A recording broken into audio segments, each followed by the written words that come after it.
ಒಂದು ಕಡೆ ನಮಸ್ಕಾರ. ವಾಸ್ತು ಬೈ ಅಶೋಕರಾವ್, ವಾಸ್ತು ತಜ್ಞರು. ನಿವೇಶನವನ್ನು ಹೇಗೆ ಖರೀದಿ ಮಾಡಿ? ಯಾವುದೇ ದಿಕ್ಕಿನ ನಿವೇಶನಲ್ಲಿ ಒಳ್ಳೆಯ ನಿವೇಶನಗಳ ತೆಗೆದುಕೊಳ್ಳಿ. ನಿವೇಶನದ ವಿಚಾರದಲ್ಲಿ ಆ ಥರ ಬೇಡ.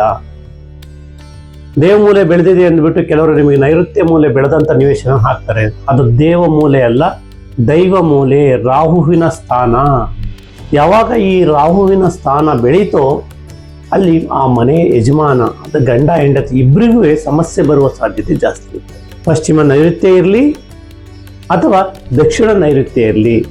ದಕ್ಷಿಣ ನೈಋತ್ಯ ಹೆಣ್ಣು ಮಕ್ಕಳ ಮೇಲೆ ಒಂದು ಸಮಸ್ಯೆಯನ್ನು ತಂದೊಡ್ಡುತ್ತದೆ, ಪಶ್ಚಿಮ ನೈಋತ್ಯ ಗಂಡು ಮಕ್ಕಳ ಮೇಲೆ. ಅವರಿಬ್ಬರೂ ಸೇರಿ ಸಾಂಸಾರಿಕ ಜೀವನದಲ್ಲಿ ನೆಮ್ಮದಿ ಇಲ್ಲದಂತೆ ಆಗುವಂಥ ದಿಕ್ಕು ಯಾವ್ದಾರಿದೆ ಅಂದರೆ ಅದು ನೈಋತ್ಯ ಬೆಳೆದಿರೋ ಈ ದಿಕ್ಕು.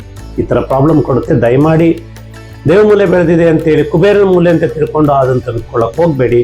ಅದು ನಮಗೆ ತುಂಬ ಕಷ್ಟವನ್ನು ಕೊಡ್ತದೆ. ಯಾಕೆಂದರೆ ಇವತ್ತು ಒಂದು ಸಲ ನೀವು ನಿವೇಶನ ತೆಗೆದುಕೊಂಡಾದ್ಮೇಲೆ ಅದ್ರ ಫಲಾನುಫಲಗಳನ್ನು ನೀವೇ ಅನುಭವಿಸ್ಬೇಕು. ಹಾಗಂತ ಹೇಳ್ತಾ ಯಾರಿಗೆ ಈ ಮಾಹಿತಿ ಇಷ್ಟವಾಯಿತು, ಓಂ ವಾಸ್ತುದೇವಾಯ ನಮಃ ಅಂತೇಳಿ ಕಮೆಂಟ್ ಮಾಡಿ. ಎಲ್ಲರಿಗೂ ನಮಸ್ಕಾರ, ಧನ್ಯವಾದ.